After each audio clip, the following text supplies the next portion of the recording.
একদিকে ভরা বর্ষা চলছে, তার উপরে নিম্নচাপের প্রভাব ছিল। টানা 7 দিন ধরে যেভাবে বৃষ্টি হয়েছে গোটা রাজ্য জুড়ে, দক্ষিণবঙ্গ জুড়ে, তাতে রাজ্যের বিভিন্ন প্রান্তের রাস্তাঘাটের ছবি কিন্তু ভয়াবহ। কলকাতার বিভিন্ন প্রান্তের ছবি এবার আপনাদের দেখাবো, একই সঙ্গে জেলার ছবিও দেখাবো। প্রথমেই হাইল্যান্ড পার্কের ছবি দেখাবো। ইএম বাইপাসের ওপরে অত্যন্ত ব্যস্ততম একটি এলাকা এবং একেবারে ইএম বাইপাসের সায়েন্স সিটি মোড় থেকে শুরু করে সেই কামালগাজী পর্যন্ত বিস্তীর্ণ এলাকায় ইএম বাইপাস ভরা খানাখন্দে। রীতিমতো সমস্যায় যাত্রীবাহী গাড়ি, তার পাশাপাশি নিত্যযাত্রীরা। এই মুহূর্তে আমরা দেখাচ্ছি যে হাইল্যান্ড পার্ক যে জায়গাটা আমরা দাঁড়িয়ে রয়েছি, সেখানে কিন্তু দেখতে পাচ্ছ যে বেশ কিছুটা বড় রাস্তা, সেই রাস্তায় কিন্তু বিভিন্ন জায়গায় পটহোলস হয়ে রয়েছে এবং তার পাশাপাশি একটা বড় অংশের রাস্তা, সেটা কিন্তু এই রাস্তা সারাই করার আগে রাস্তা যে চেঁচে ফেলা হয়, সেই চেঁচে ফেলা হয়েছে বা 3 থেকে 4 ইঞ্চি। কিন্তু এই রাস্তায় কিন্তু যান চলাচল করছে অত্যন্ত শ্লথ গতিতে। তুমি দেখতে পাচ্ছ যে গাড়িগুলো আসছে, সেই গাড়িগুলো কিন্তু কার্যত নাচতে নাচতে এখান দিয়ে যাচ্ছে এবং একেবারে যেখানে এসে এই চাকাটি শেষ হচ্ছে সেখান থেকে কিন্তু প্রায় 3-4 ইঞ্চি একটা গ্যাপ রয়েছে, ফলে সেই জায়গায় উঠছে। যেটা জানা যাচ্ছে প্রায় 10 থেকে 12 দিন আগে কিন্তু রাস্তা মেরামতির কাজ শুরু হলেও এখনও কিন্তু রাস্তা মেরামতির কাজ শেষ হয়নি এবং এই রাস্তা মেরামতির কাজ কবে শেষ হবে সেটা নিয়ে কিন্তু প্রশ্ন থাকছে। কারণ বৃষ্টি থেমেছে, প্রায় 24 ঘন্টা হতে চলল শহরে, সেভাবে খুব একটা বড় ভারী বৃষ্টি হয়নি, কিন্তু এখনও পর্যন্ত কিন্তু কাজ নতুন করে শুরু করা যায়নি। বিভিন্ন জায়গায় পটহোলস হয়ে রয়েছে এবং সাধারণ নিত্যযাত্রী যারা রয়েছেন, প্রত্যেকদিন অফিস যান বা অফিস থেকে বাড়ি ফেরেন, তাদেরকে কিন্তু দুর্ভোগের শিকার হতে হচ্ছে। 10 থেকে 12 দিন আগে রাস্তা সারাইয়ের জন্য, মেরামতি করার জন্য কিন্তু এখানে কাজ শুরু হলেও সে কাজ কিন্তু এখনও সম্পূর্ণ হয়নি, নতুন করে পিচও করা হয়নি এবং একই পরিস্থিতি কিন্তু একেবারে গড়িয়া ঢালাই ব্রিজ পর্যন্ত। ফলত এই যে যন্ত্রণা, সেই যন্ত্রণা থেকে কবে শহরবাসী মুক্তি পাবে তা নিয়ে কিন্তু প্রশ্ন উঠছে। ইএম বাইপাসই হোক বা যশোর রোড, সর্বত্রই কিন্তু ছবিটা একই রকম। রাস্তাঘাটের অস্তিত্ব আর নেই, একেবারে খানাখন্দে ভরা। আর তার উপরে বৃষ্টির ফলে সেই খানাখন্দে কোথাও জল জমেছে, রাস্তায় বেরিয়ে নাকাল হতে হচ্ছে শহরবাসীকে। পাশাপাশি দুটো ছবি আপনারা দেখতে পাচ্ছেন, একদিকে হাইল্যান্ড পার্কের সামনে, অন্যদিকে বিরাটি। রাস্তায় বড় বড় গর্ত, আর সেই গর্তের মধ্যেই গিয়ে পড়ছে 4 চাকা, কোথাও বা 2 চাকা। অটো চালকরা তারাও বলছেন রীতিমতো প্রাণ হাতে করে যাতায়াত করতে হচ্ছে তাদের।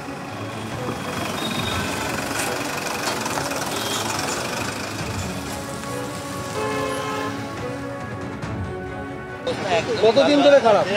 যখন খুব বেহাল অবস্থায় এরকম গাড়ি দিকে নিয়ে যাওয়া যাচ্ছে না, আর অ্যাক্সিডেন্ট তো যখন তখন হচ্ছে, আমরা জীবন হাতে নিয়ে বেরোচ্ছি, যখন তখন অ্যাক্সিডেন্ট হয়ে যাবে, দায়িত্ব কিন্তু নেবেই না। খুবই খারাপ, আমাদের স্কুল কলেজে যাওয়ার সময়টা অত্যন্ত খারাপ। গাড়ি ডেকে যাচ্ছে, ধসে যাচ্ছে, মানে এটা রাতের দিকে ঠিক করে ফেললে ভালো হয়। জীবনে ঝুঁকি, বাচ্চারা যাচ্ছে, প্রত্যেকেরই খুব অসুবিধা হচ্ছে। ঠিক আছে, মানে কীভাবে জল জমে রয়েছে, ভীষণ অসুবিধা, ভীষণ অসুবিধা। লেট হয়ে যাচ্ছে, যারা অসুস্থ তারাও দেখতে পাচ্ছেন না। যশোর রোডের বেহাল দশা, বর্ষা নামতেই রাস্তার বেহাল দশা এবং জায়গায় জায়গায় খানাখন্দে ভরা। আমরা এই মুহূর্তে রয়েছি বিরাটি মোড়ে, যে এয়ারপোর্টগামী যে রাস্তা, সেই রাস্তা খানাখন্দে ভরা এবং জায়গায় জায়গায় গর্ত, এবং যে সমস্ত গাড়ি যাচ্ছে যথেষ্ট বিপদের ঝুঁকি নিয়ে তাদেরকে চালাতে হচ্ছে। এবং যারা প্রতিদিন যাতায়াত করেন তাদের সঙ্গে কথা বলার চেষ্টা করব। এই যে রাস্তা, কি অবস্থা দেখছেন? গর্তে চলছে এখন 15 দিন মতো দেখতে পাচ্ছি, তো জল যখন দিয়ে হয়েছে তখন দিয়ে মনে হচ্ছে এমনি গর্ত। দেখুন গর্ত ভর্তি ওই যে বাসে এখন যখন তখন অ্যাক্সিডেন্ট হতে পারে। ওই দেখুন বেহাল অবস্থায় দেখুন, গাড়ি ওইদিকে নিয়ে যাওয়া যাচ্ছে না, আর অ্যাক্সিডেন্ট তো যখন তখন হচ্ছে, আমরা জীবন হাতে নিয়ে বেরোচ্ছি, যখন তখন অ্যাক্সিডেন্ট হয়ে যাবে, দায়িত্ব কেউ নেবেই না। খুবই খারাপ, আমাদের মানে স্কুল কলেজে যাওয়ার সময়টা অত্যন্ত খারাপ। গাড়ি বেঁকে যাচ্ছে, ধসে যাচ্ছে, মানে এটা রাতের দিকে ঠিক করে ফেললে ভালো হয়। একদম জীবনে ঝুঁকি, বাচ্চারা যাচ্ছে, মানে প্রত্যেকেরই খুব অসুবিধা হচ্ছে। খুবই খারাপ অবস্থায় বাইক চালাতে তো অসুবিধা হচ্ছে, বর্ষাতে আরো প্রবলেম, জল জমছে, গাড্ডা বোঝা যাচ্ছে না, সমস্যা হচ্ছে বাইক চালাতে।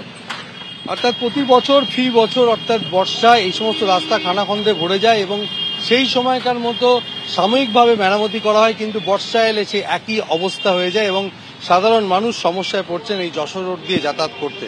ক্যামেরা অতনু কুণ্ডুর সঙ্গে সমীরণ পাল, এবিপি আনন্দ, উত্তর 24 পরগনা। দক্ষিণ কলকাতার প্রাণকেন্দ্র কালীঘাট, সেখানেও কিন্তু একই অবস্থা। সেই রাস্তা এবং জল যন্ত্রণা, সাধারণ মানুষ একেবারে তিতি বিরক্ত।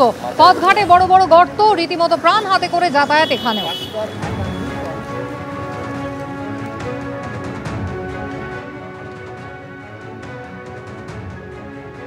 দক্ষিণ কলকাতার প্রাণকেন্দ্র কালীঘাট, বলা ভালো কালীঘাট মন্দিরের যে মূল যে রাস্তা দিয়ে ঢুকছে তার প্রায় উল্টো দিকে আমরা দাঁড়িয়ে রয়েছি। সেখানেও কিন্তু একই ছবি রাস্তার একাধিক অংশ ভেঙে গিয়েছে। রাস্তায় একেবারে এবড়ো খেবড়ো অবস্থা। একটা দিকে এই রাস্তার একদিক দিয়ে ট্রাম লাইন চলছে, সেখানে অবস্থা আরও দুর্বিষহ।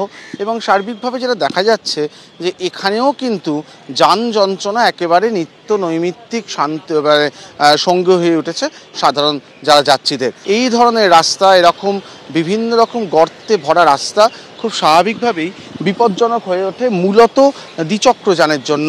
এমন নয় যে শুধুমাত্র বর্ষাকাল বৃষ্টির জন্য এই রাস্তার ক্ষতি হয়েছে। এই ছবি প্রায় 12 মাস দেখা যায় এবং সেটাই উদ্বেগ বাড়াচ্ছে এখান দিয়ে যারা নিয়মিত যাতায়াত করেন তাদের। ক্যামেরায় অভিজিৎ দত্তর সঙ্গে অর্চিত ভট্টাচার্য, এবিপি আনন্দ, কলকাতা। কলকাতার বিভিন্ন অংশের ছবি আপনাদের দেখালাম, আর এবার দেখাবো জেলার বিভিন্ন জেলায় রাস্তাঘাটের কি পরিস্থিতি। পাশাপাশি 6 জায়গার ছবি আপনারা দেখতে পাচ্ছেন।